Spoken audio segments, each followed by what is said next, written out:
game designer's job isn't to have the best ideas, it's to recognize them. If you want to be a game designer, find the best ideas, synthesize them into something new, and, make that yours. And that's a lot of the way I work. It may sound reductive, but I don't think that it is. I think there's a lot of brilliance in synthesis.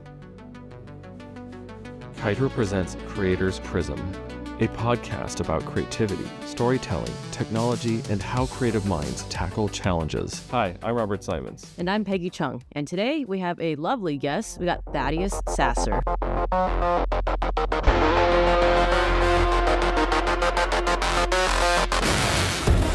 Hi, everybody. My name is Thad. I'm a game developer. I've been a game developer for, I don't want to say how long, but a couple decades now. I've been around since the birth of the original Call of Duty. I got to work on the first expansion pack on the first Call of Duty, and I've spent my career working on first and third person shooters since then.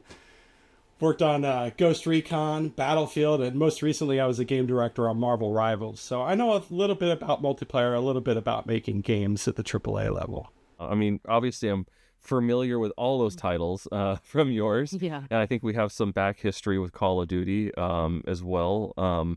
But, Thaddeus, what I'm really curious about, something we kind of always poke our guests and friends about too, is, how did you get started in this industry? I'd love to just kind of hear your background. Well, I was in college, but it doesn't really relate very closely to my game development story. You got to remember, when I got into the industry, this is 20-something years ago. Again, I'm not saying exactly how long. It was a long time ago. It was very, very different. There weren't many degree programs for games at that time. There wasn't like an established educational route into the game industry. The game industry was still relatively new and growing at the time.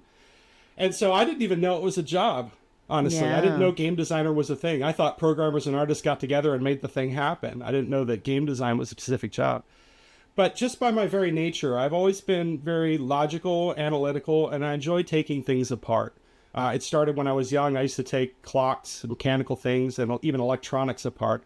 I learned how to solder and build, electronic components on PCBs at a very young age, and really got into the beginnings of microcomputing. I taught myself assembly way back in the day on an 8086, and learned all kinds of interesting things about computers and software and hardware and so on. And then kind of put it to the side for a little bit, decided my passion was music, and I chased music for a while. And then I quickly realized that I was nowhere near as talented as I needed to be at music. I was okay, but I wasn't phenomenal. And to make good money in music, you need to be really, really dedicated and talented. And so I switched to computers again. And it was funny because my advisor said, I get a lot of you musicians switching to music. And I thought, yeah, that makes sense. Or a lot of you musicians switching to computers. It makes Very sense. common. I was going to say, there's a lot of similarities. Yeah. I think there was probably at that time certainly more money in technology than music. And indeed, it worked out pretty well for me. While pursuing my degree, I saw an ad in the paper. It said, "Get paid to play games." And I thought, oh, that sounds like an awesome job. You get paid to play games? And of course, it's a QA position. You don't really get paid to play games. You get paid to play the same broken game over and over and over and write about how broken it is. And it turns out I'm really good at that job. My background with electronics, with computers, with taking things apart, analyzing them, and my college experience with writing all came together in kind of like a perfect storm and made me a pretty good QA tester. And I ascended up the ladder, and I got to work on a lot of fun projects. I think probably my favorite project was being the lead tester on Soldier of Fortune 2. I got to be #1 in the world for 3 months because I got to play every day. Yeah. And I was young at the time. I still had good reflexes. Yes. But from there, I really kind of got my course kind of set in stone for me. Some of the people that I now consider good friends over at, at the time, what was Drew Markham's studio, Gray Matter Interactive, said, "Hey, we noticed that you spent a lot of time making mods for games. We think you're really dedicated. You spent a lot of time, you're really passionate working on the game. Would you like to be a designer?" And I said, "Well, yes, of course. That's the whole point. The whole point of what I'm doing." And so I got my first job as a designer at Gray Matter. And we got to work on a game that unfortunately got canceled, which becomes a theme of my career, unfortunately. And then we got to work on a really cool title, which was Call of Duty, the very first Call of Duty's expansion pack. So just an amazing opportunity and a cool start. And, like I said, from there, I got to work on a lot of other games. I took that knowledge about how to design games, how to implement games, how to work with teams, how to, collaborate creatively with people, and just turned it into 20 years of making fun games for people. And it's been an amazing career. It's just been so great. That is amazing to hear. I'm so fascinated to hear too that you jumped into music for a bit and then you came back to games, and obviously in a big way too. The whole point of this podcast is to explore creative problem solving in all sorts of different fields. We've talked about this with all of our other guests as well. And I guess when you did that first jump into music, how long did that last? How long were you really playing with that? Was it a couple of months? Was it a couple of years? It was years. It was probably about 5 years. I think it takes a good amount of time for me to explore something, to fully understand it. Yeah. There's the initial phase where you're kind of in love with the initial survey of understanding the whole landscape of whatever it is you're engaged in. And in the case of music, there's a lot. There's all the genres. There's all the different ways of writing it. There's the different tonalities. There's all the different instrumentation. There's so many layers to it. It kept me very engaged intellectually for a long time. I loved it. Yeah. Taking puzzles apart, writing new music out of the pieces I learned. Love that part. Was fascinating. Sitting down, dedicated practice, hard physical practice every day for 4 hours, not a huge fan of. I'm not quite as talented at the physical layer, but the mental layer I love. So it's very well suited for that part. Yeah, no, that makes sense. I want to go back a little bit more to, you said when you were a kid, you would take, clocks and stuff apart, but was there a game that were there games that you played as a kid, or was it card games, board games? Was there anything like that? Did you make up little games? Like, just curious if there's anything all the there. time. Even at age 7, I was making up RPG games. I didn't know what RPG games were at 7, but my friend Brian and I, we'd just seen Star Wars came out at 1977 or whatever it was. Yeah. And we were blown away. It changed our whole. We were kids. What an amazing thing to discover for the first time. Star Wars. It's brand new, and you discovered it in the theater. You watched it with your dad. You know what I mean? Like, holy cow, that's amazing. So immediately we started making games. We wanted to be those characters. We wanted to play them in a world. I made a little Death Star, and we played characters inside the Death Star. Wow. Thanks, Alexa. So, wow. So you saw Star Wars for the first time with your dad, and that kind of just launched you off into this whole thing of building your own RPGs. So I missed that part for a second. Were these board games that you were building? They were kind of more theater of the mind games. You're probably pretty familiar with D&D. You can play D&D with figures and attack map and all that, but you don't need to. And as kids, you don't have a lot of physical resources. We had some pencils and some paper. So I'd draw a map. I'd write some things, secretly on the side. He would tell me what happens. We would roll some dice. It wasn't very sophisticated. Trust me, I was 7. And I would say, here's what happens. But it was kind of the early exploration of organically discovering role-playing games. And this is kind of a theme throughout my life too. When I get into about 4th or 5th grade, I'm in a private school, and I decide that I want to play RPGs, and so I set up the lunchtime RPG club. You know what I mean? So it's always kind of been a thing with me. I'm always thinking about games. I'm always thinking about patterns and systems and how people interact with them. It's part of how I was wired growing up. That is awesome. I think a lot of game designers are like that too. The ones that I've met, a lot of them tend to take things apart and analyze. They can't help it. It's part of who they are. Yeah, I mean, even for our own project, Kaidro, our CTO on our side, and also our game designer, I think he worked at a car factory for a certain point before then, and he had just done a lot of robotics and taking things apart, putting things together. I'll have to have him on here too. He's been on multiple other things with us, but he has done such an insane job just talking about how he's broken apart things and put them back together again, and it's just fascinating to hear music as well. Process. And he's also into music, so it's something I hear quite a lot. Yeah. Well, I ask about the childhood because it's really interesting. Childhood, because it is very different from other people, right? Like for us, we drew growing up, but for you, you're like designing games and taking things apart. So it's really interesting to hear sort of what the fascination as childhood, how it grows into like what you are now. I think, another facet of it is that I tend to be impatient. I tend to be a little bit impulsive and impatient as my core personality. And whenever I would sit down to practice drawing, I wouldn't get good results quickly, and I would get frustrated. And I think this led to me not becoming an artist because I didn't like that dedicated practice where I'd have to fail physically. It'd be like, I know what I want to do, I just can't do it. That part always kind of stymied me. So I think, the mental aspect for me, fun, cool, let's fall down and figure things out and break things and figure out why they broke. That part was fun. But it wasn't as fun for me in the physical layer, which is an interesting observation. I hadn't actually thought about that before. Wow. That would make a lot of sense because our son doesn't like to draw that much, but he likes to like build. So I think it's more instant, like what you're saying. I didn't correlate those two things because I know he knows what he wants to draw, but he's like, nah, I don't know. You know, like, put the effort. He's really young. He's My body's not doing what is in my mind. Yeah. he's 3.5, and he's already building Lego Technic set. So he's like little That's tiny awesome. like pin things he's taking apart. We bought him motors and all sorts of stuff. And Yeah. he's completely different Oh, than I us love in that Legos. way. Yeah, Yeah. same. Yep. Like, I love Legos too, but the Yeah. way he thinks and does things, I'm like, that you have an engineer mind. Like it's completely different than how I grew You're up. in trouble. Yeah. Game design might be his thing. So we got to hear about your childhood and how that kind of brought you up to, some of your college years, and that taking you into your early Q&A. So your first job was at Call of Duty, and was that game director again? My first at that development point? job. Or your first No, development job? I was titled scripter. I You're think it's the scripter, lowest okay. rung on the list. Yeah, I think it's the lowest rung on the list. Basically, I was responsible for the scripting, which is like symbolic logic. Basically, is all it really is. You're saying if this, then that; if that, then this, kind of thing, and away you go. Yeah. So from that point of view, what was next in your life? Where did you move on from Call of Duty?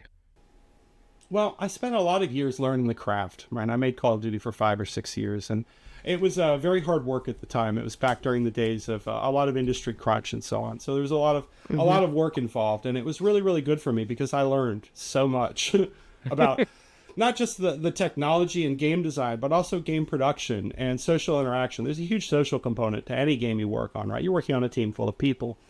And creative people, and engineering types and artist types, and we all have kind of different brains. And learning how to speak to each kind of audience takes a good bit of time and introspection and practice, I've found. An artist is going to want information differently than an engineer is going to want it, for example. If I go show an engineer a pretty picture, okay, and if I go show an artist a chart of the exact values that we need, they're going to be like, and? So there's a kind of a different kind of approach to how you think about presenting a design or an idea. And a big part of a designer's job, of course, I like to think it's 80% communication. Because a lot of what I do is, coming up with what I think are the right frameworks or the right questions to ask and helping everybody answer those questions together. This requires a lot of trust, a lot of collaboration, but especially communication, where I understand what the person is saying and they understand what I'm saying to them. So, I think that's one of the really critical skills in game design and game development is that skill of communication and learning how to talk to different people with different brains.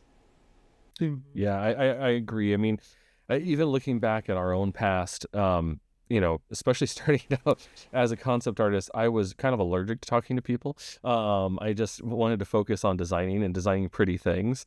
And then as time went on, I realized, it's not just talking, it's pitching, it's learning how to sell your idea, learning how to, like you said, communicate clearly, understand what they want in order to bring that into the thing that you're trying to design. Because at the end of the day, like, this is a collaborative effort. It's not just something that you want to make for yourself. It's a team process to get that going. Yeah.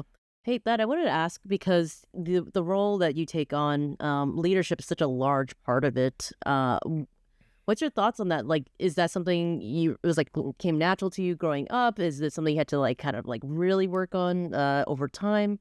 I'm just curious, your kind of background on that. I think it's 50-50.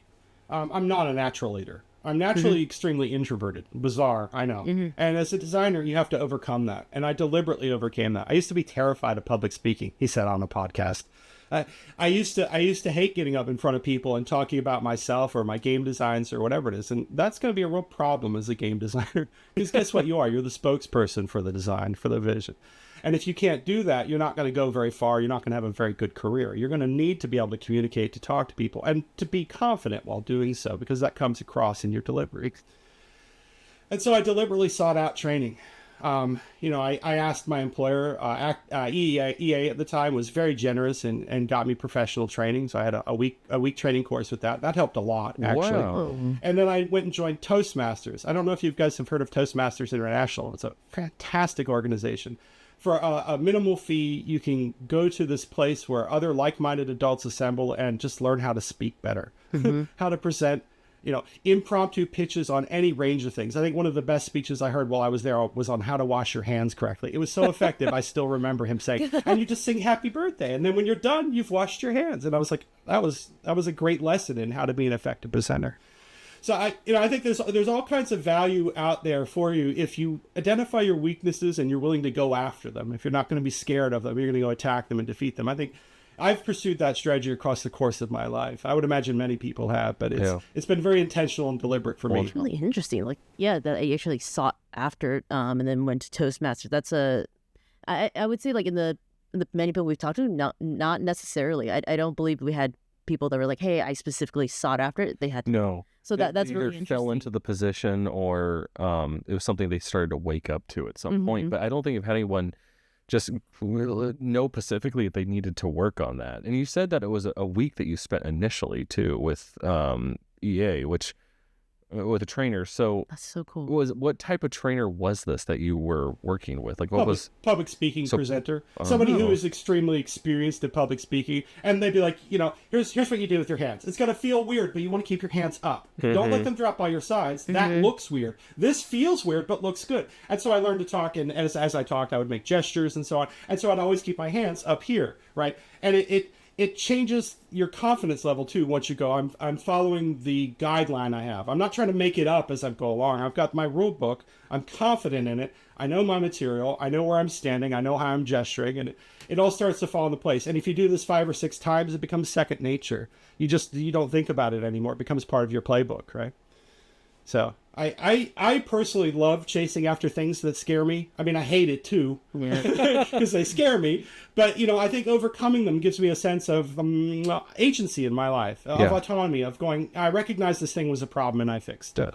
Yeah, definitely. I mean, and that's taking you incredibly far. I mean, just looking at your career today.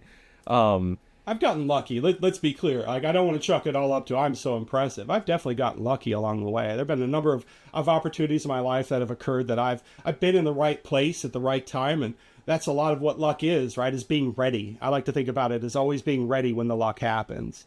And so I try to spend my life that way by improving my shortcomings, by fixing my flaws, by trying to be ready for, I don't know what's happening next, but let's find out.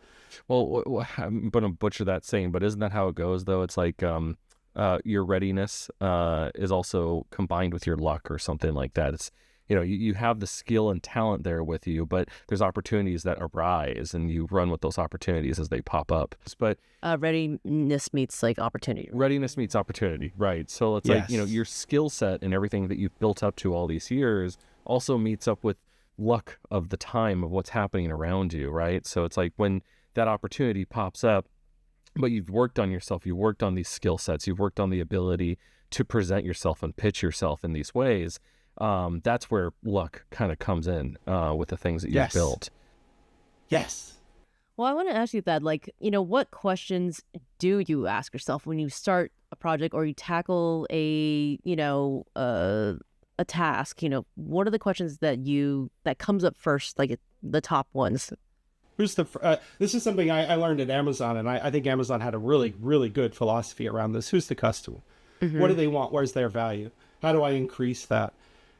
What are the ways that I can tell them the value concisely? And in this case, the customer might be the engineer, right? Or it might be the artist, or it might be the company, or it might be the player, right? It could be a number of different people at different times.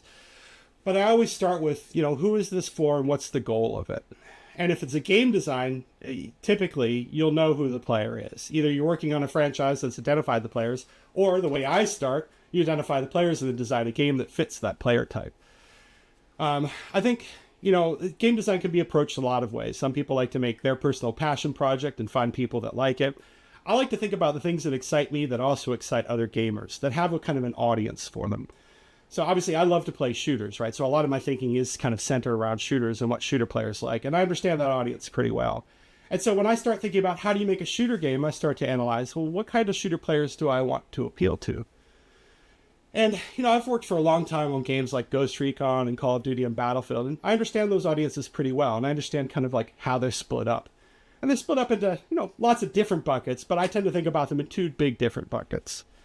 And the first is the players who are playing for the physical layer, for the mechanical skill, right? This is the competitive player, the one who's going to get in there and I'm faster. I'm a better aim.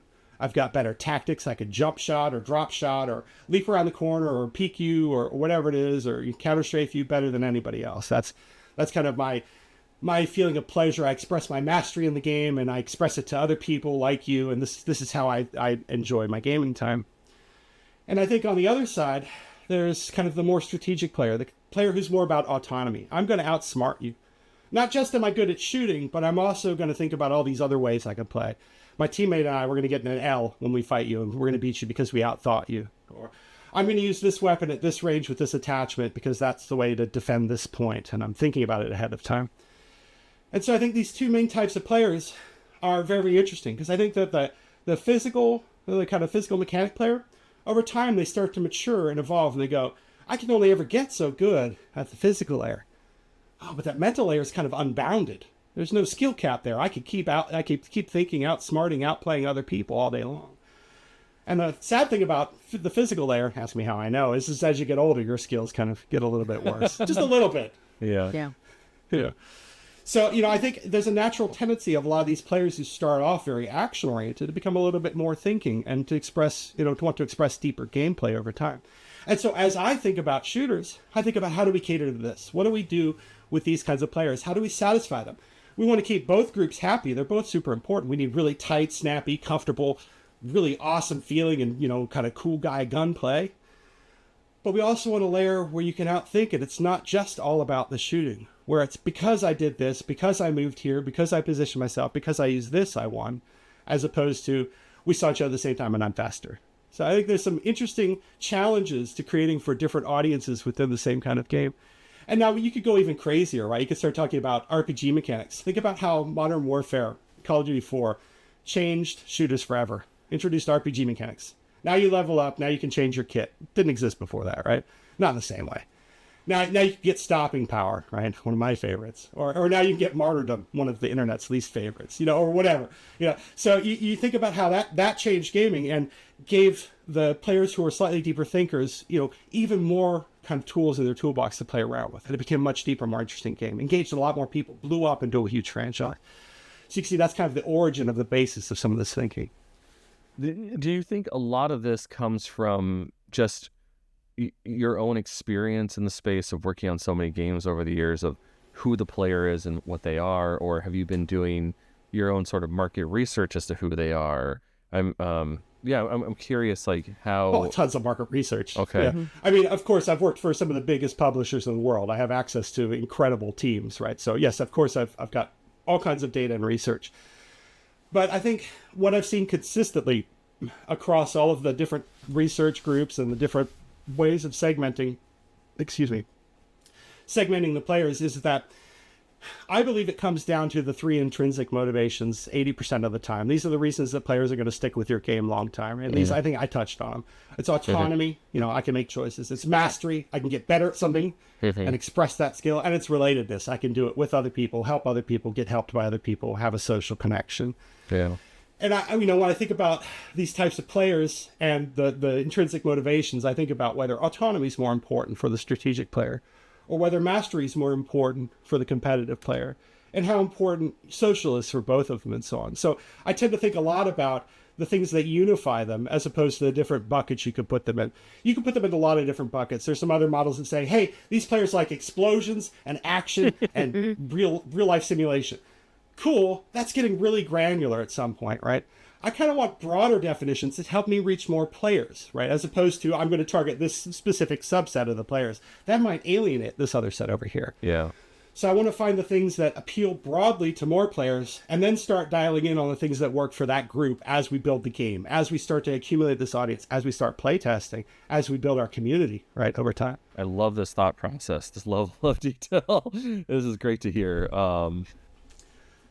I don't even know if you get this granular, but is there something that, what is something that's like you're one of the top most proud of? And you're like, man, created this system or this sort of design, like, anything out of things. It's silly. I've got one that I'm most proud of. I've got two that I'm most proud of, but one that I personally, individually am the most proud of. One time in my entire life, I made a game design on paper that shipped. It didn't need iteration. It was amazing. It was a seminal moment in my whole career. I've never done that ever again. But I made one game design that shipped the way it was written on paper. I tuned some values right before we shipped it, and that was it. And I was like, wow, I understood that thing from beginning to end, and I was right. And it's the only time ever. The rest of them have been wandering around in the forest like, how do we get out? Like, we found it, thank God. This one was like, nope, this is the thing. And, that was amazing. Are you able to say what project that was? I'm so curious. Oh, yeah, that was absolutely. Yeah, I've talked about this before. This is Battlefield Hardline. There's a game mode called Blood Money. And Blood Money was basically, there's a pile of money in the middle of the map.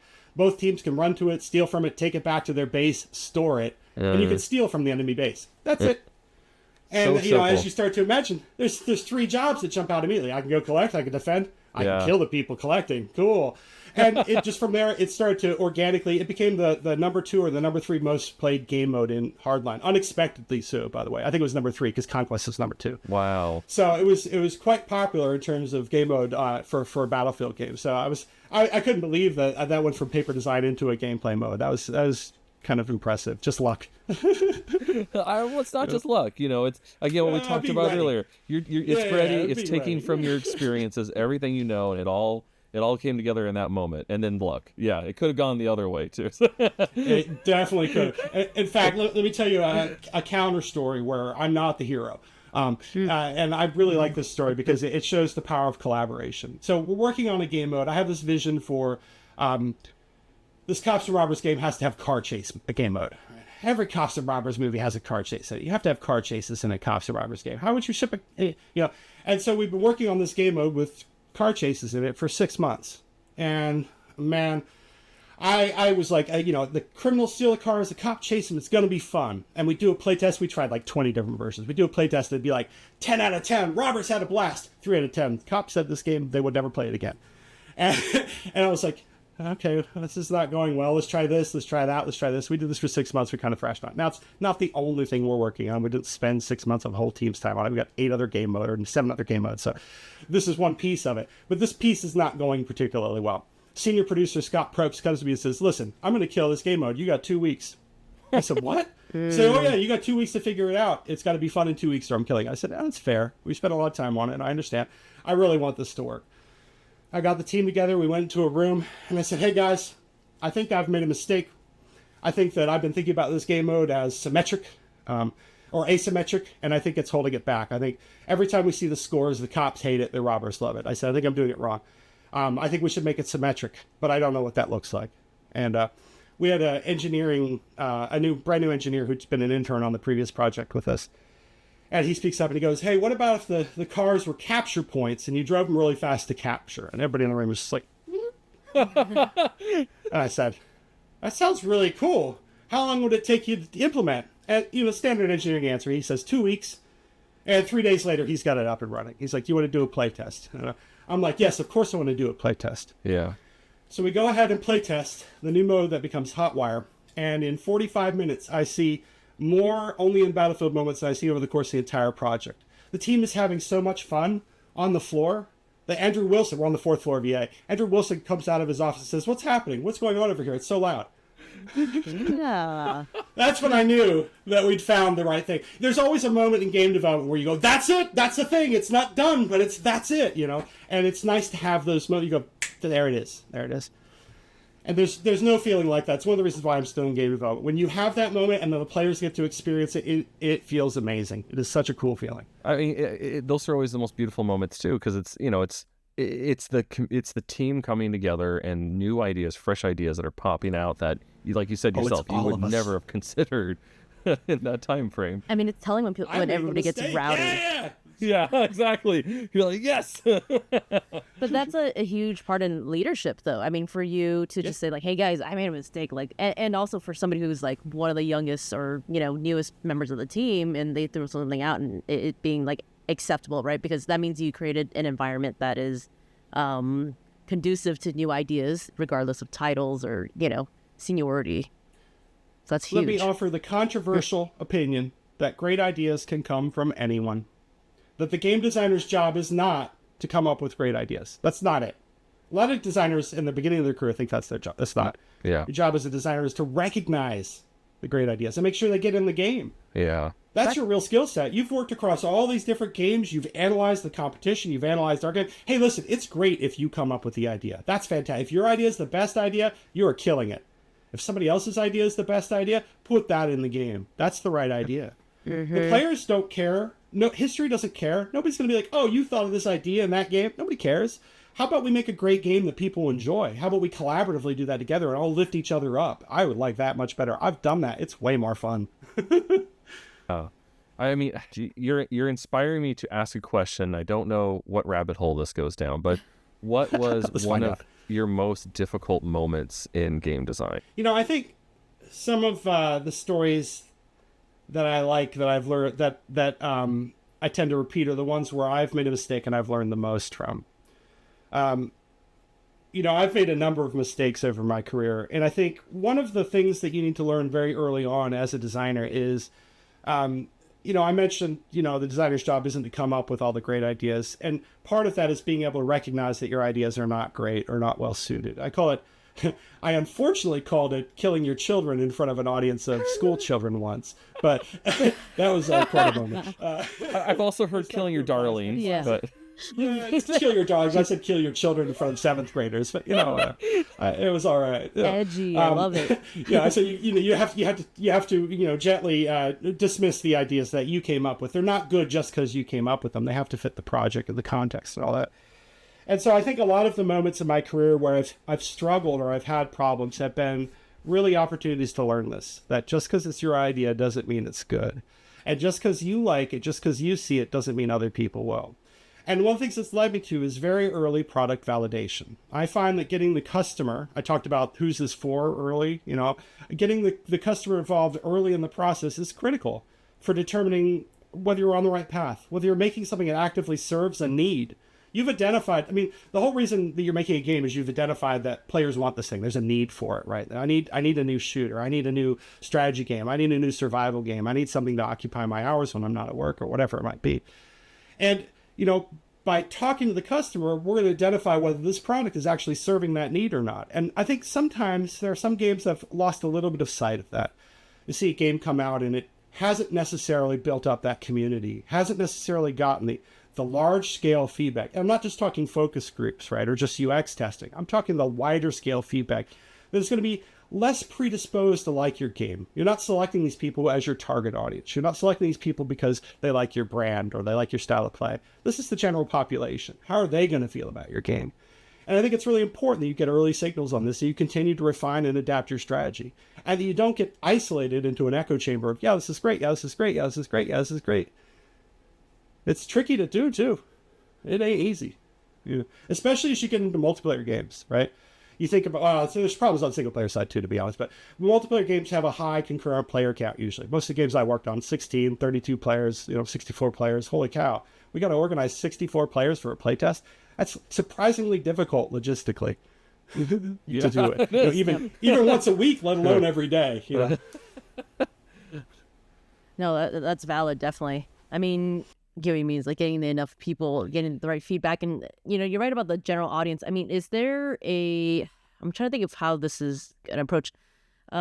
Obviously, when we think about like movies and make sequels, right? They're like, you know, they have to kind of piece in a lot to fill in, if assuming you did not watch the first one. So, is there something kind of the approach that you guys have to think about when it comes to the game development of it? You know, how you talk about the general public. Is it that the kind of your base, you're like, okay, somebody coming in from scratch, what if they don't even play shooters? Is that part of your process? Like, how do you guys kind of approach that, or how do you approach that? It can be. Mm-hmm. Yeah, it can be. Is that a specific player you're targeting? Are you targeting, you know, brand new players to shooters? Is that kind of like one of your targets? And yeah, you need to make sure your game is very accessible. And by accessible, I don't mean necessarily like challenge accessible. I mean that it's easy to understand, that it's easy to learn, that it's easy to get signs about what's going to happen, easy to get feedback on what does happen, that the skills are clear and articulated, that, you know, measurement and precision, the controls are precise, there's low latency, that all those things feel comfortable. There's a whole school of thought around this idea of accessibility not related to disability. And your game is going to have to be very accessible to appeal to this mainstream player, because it might be, as you said, their first shooter. They may not know WASD. And for me, I'm like, how would you not know what? And I remember, oh yeah, I had to learn that too at one point, right? Like I played my first shooter, Duke Nukem, and I was like, what is this? And so, it's a really good point. I think accessibility is extremely important. I think it's important not just if you're trying to attract new players. I think it's actually important for every game. And I think it's a sign of quality when a game does accessibility really well. If you want to talk about doing disability accessibility really well, I think games like Last of Us 2 do a fantastic job of providing lots of different options for color blindness or hearing disabled or developmentally disabled. There's all kinds of different settings and all kinds of cool things you can do to allow more players to play your game. And I have a great deal of appreciation for developers that do that right. Yeah, we've had a chance too to work with Eric off and on over at Naughty Dog on some of the Last of Us updates and stuff like that, and I've seen that from them too. Like they've been very mindful about UI, color, and Trinopia. Yeah, exactly. And it wasn't something I was necessarily thinking about too much until we started doing that with them, and it kind of opened my eyes to even our own project and how to do things to be more accessible by more people. And it's there's just so many levels. There's so many levels to game development, game design that you need to be aware of as you're building out your product. That's funny. You reminded me of that because yes, there are. I take a lot of them for granted because I've been working in the space for 20 years, but there is a depth of knowledge to each one of these aspects as well. By no means am I the master of accessibility. I rely on other people who are masters. I'm enough of an expert to understand the overview and how to implement it, but I haven't done the actual implementation for 10,000 hours or whatever the mastery requirement might be. Thad, this is kind of maybe like off topic, but how do you kind of decompress? Are you playing games after work too? Are you playing games before work? Like play shooters. Yeah. I'm still playing Counter-Strike. I still play Counter-Strike every day. I just checking out the new maps. I have so much feedback on the new maps. If anybody wants to chat about them, hit me up after. No, I'm playing. I'm always playing other shooters as well. I will tell you, I've been playing a super satisfying new single-player shooter called Witchfire. And man, Witchfire is so well done. And this is by the guys, they've made a bunch of shooters, the astronauts, they made a bunch of shooters. And they really understand good feeling shooters. They understand good feeling single player AI. The AI strafes out of your way when you aim at them, and they have some interesting attacks. And it's really, really a well done game. And so I do tend to de-stress a lot by playing other games. I also play the drums, which is a great physical outlet. I kept a little bit of music in my life, not a lot, but a little bit. I still play the drums. And I walk my dog a lot. He's a Dalmatian. He loves to get out and walk, so we walk a lot. Oh, yeah, Dalmatians are very hyper, too. They have a lot of energy. Yeah. That's it. Do you find inspiration in other ways? So outside of playing games, is it like shows, movies, anything, books? Mm-hmm. Yeah. Everything. Yeah.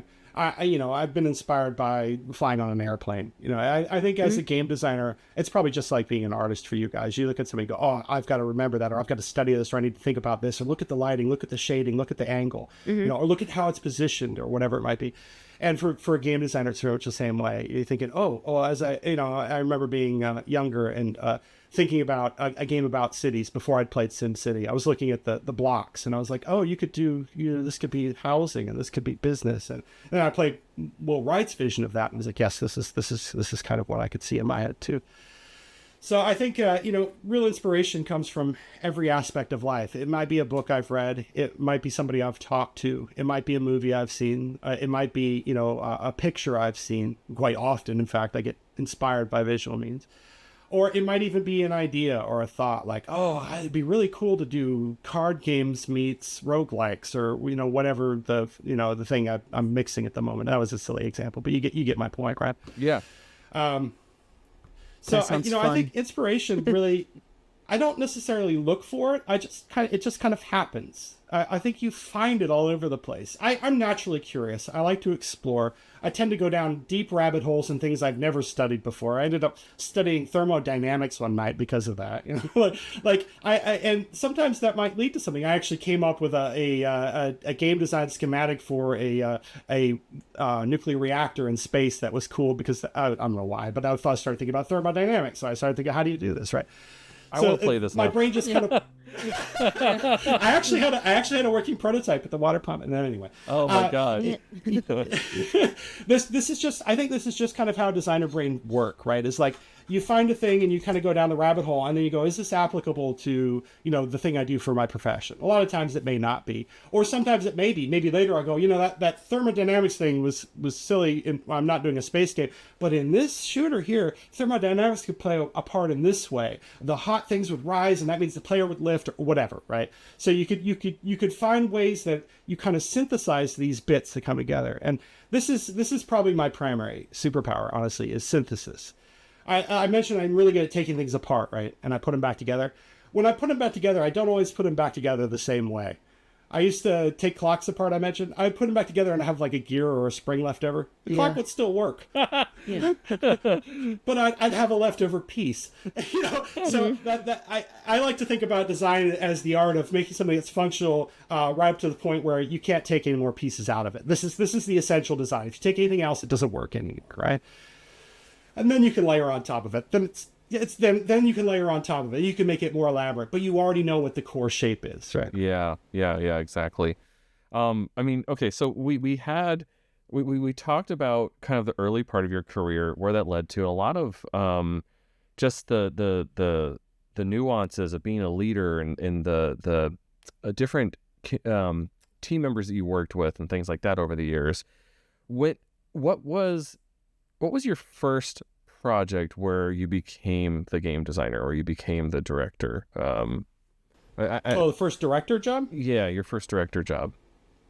I mean, really, that was over the course of Hardline. I was the lead multiplayer game designer on Hardline, and based on the strength of the design and the success of that, I was promoted to creative director on the franchise.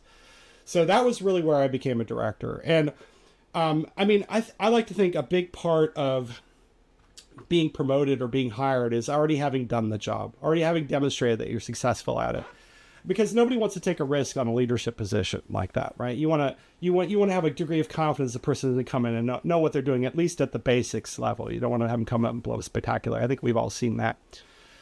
So I think, being able to talk about the job you just did and it having a lot of overlap with the next job you'll do is a pretty good sign. And I feel like that's kind of how I progressed into the director role, is demonstrating those qualities as a lead by rallying the team, by helping implement innovative new features that I didn't design necessarily, the team came up with, right? Like these are things about how you can signal that you're a good leader. Yeah. And these are the ways that you can get promoted. And of course, I think you also have to ask. Yeah. I mean, was there ever a moment, though, for you when you took on these roles for the first time where you felt imposter syndrome? Like I feel that every day, dude. Are you kidding? As a designer, you're never 100%. You're always like, am I right? I might be right. I'm probably right. I'm usually right. I might not be right. Yeah, I mean, it's always a struggle, right? Like, because I feel like it takes so many years for you to fall in and get comfortable to the role, and then even then there's always an element of that younger self that's like, wait, am I doing what I set out to do correctly? Am I following those goals that I set out? And for my younger self set, yeah. Well, there's that, and then I think there's also that works. A thought that's not worth chasing. No, you're good. I mean, yeah, the imposter syndrome is something I always hear across multiple different fields, what everyone kind of experiences as they're sort of evolving into that next version of themselves. Mm-hmm. I think that's a little bit of being like critical of yourself, right? It's like once you kind of think you're like, yeah, I'm good, then you let go too much. Boy, well, I think we've seen that quite a bit, where people get complacent, where they think because they've been right or an expert once, they're a right or an expert about all things. Correct. Yes. I've definitely seen that, and that's a big weakness for the person in charge there. That's the kind of thing I would like to avoid myself doing. And I think one of the things that's really interesting about game design in regards to being right, which is how you feel confident as you're right, is that being right has a temporal quality, which is bizarre. But the same game at different times in the market will have different receptions by the audience, which is like, wow, okay, so the game might be really good and the timing might be bad. Yeah. I'll give you an example. We caught a lot of heat on Hardline over Ferguson happening at the same time. Could you have predicted that? Could you have anticipated that? Did that have an impact on the game? Who knows? It had an impact on my mental health. You know, like, so Yeah. I think that, you know, a lot of times you have to kind of assume that, okay, I've reasoned my way through this. I've put in the hard work. I've done my best, and that has to be the answer, right? Yeah. That I've done the best job that I can, and I haven't rested on my laurels. I haven't phoned it in. I haven't relied on assumptions. Assumptions are the big tricky one. You know, I've done the work to validate everything we're doing, and that's the way that I move forward with it. Is that I say, yeah, that's cool. You got imposter syndrome. Who cares? How's the project going? What's the next step? What's the next answer? You know, don't think about that. Think about how to move things forward. What is the answer for the player? Because logically, I know what to do. My imposter syndrome says I don't. Yeah. But logically, I've done this for 20-something years. I know what to do. So it's an interesting kind of situation to be in, where you can never quite get rid of it, and you can't ever, you know, because if you get rid of it, you might be overconfident, and you don't want that. Exactly. You know? Yeah. It's like you don't want to be underconfident, but you don't want to be overconfident either, because you need to listen to everyone that's around you. Is that right? Certain level of anxiety? No, how do you? Yeah, then it just falls into anxiety. Did you have any questions on your side? Yeah. I'm trying to think of the kind of closing thoughts, I guess, even too. I mean, I really like your story of how, you know, the Hotwire, how that kind of came about. Is there anything else, any other stories that are kind of similar, or like basically like the pressure was on, which I believe it always helps, right? Getting that kind of time pressure kind of gets the best out of people. Time boxing. Yeah. It doesn't always, but it is a forcing function. And when it forces a failure, you're coming to the same conclusion faster, usually. So I while as a creative, I hate them, I also love them. I like to put designers in boxes, because a designer can design for forever. Yeah. We can keep going. It's no problem. I can make more, you know. But the real trick is, how do you make the right amount, right? I talked before. I have a kind of a apocryphal saying that's attributed to Michelangelo. I like to bust out a lot. And somebody asked Michelangelo, how do you carve an elephant out of a block of marble? And Michelangelo says, well, I take the chisel and I just carve away everything that doesn't look like the elephant. And game design is the same way. You know, you start off with what could we do? You go, what are we doing, right? And then over time, you iterate through, you whittle off all these pieces. You just keep going through that. And that iteration is key to making quality, right? And so as you go through this process, as you think about your audience, as you think about their motivations, as you think about their reception of the current game, you think about all the features, this is what you're doing as a director. You're whittling, you're going through and you're, okay, what doesn't fit? What doesn't work? What needs to be changed? What needs to be adapted to look like the elephant? Yeah, I love it. Thaddeus, are you able, without telling us what you're doing right now, are you able to tell us how your experiences have kind of added up to where you're at currently in your current life projection of what you're doing and what you're making today? If that makes any sense. I'll tell you what I think my mission is. I think my mission is to make a new shooter. Shocker, right? I've made eight or nine over the course of my years. But I want to shake up the shooter genre if I can. It's a bold statement, I know. And a lot of people will claim that. I'm not claiming I have the answer. I'm saying that's what I want to do. I have some ideas. I've watched very closely, obviously, what's happened with shooters. Yeah. With, not only Marvel Rivals, but with Call of Duty, with Battlefield, with games like, why am I drawing a blank on Embark's new game? Arc Raiders. Oh, yes. Yeah. Yeah. Yep. With Ready or Not. With a lot of these great games that have come out and have found their audiences because they know their players. They know who they're talking to. And this is super, super important. And like I said, I have a pretty good understanding of what kinds of players like the games that I make.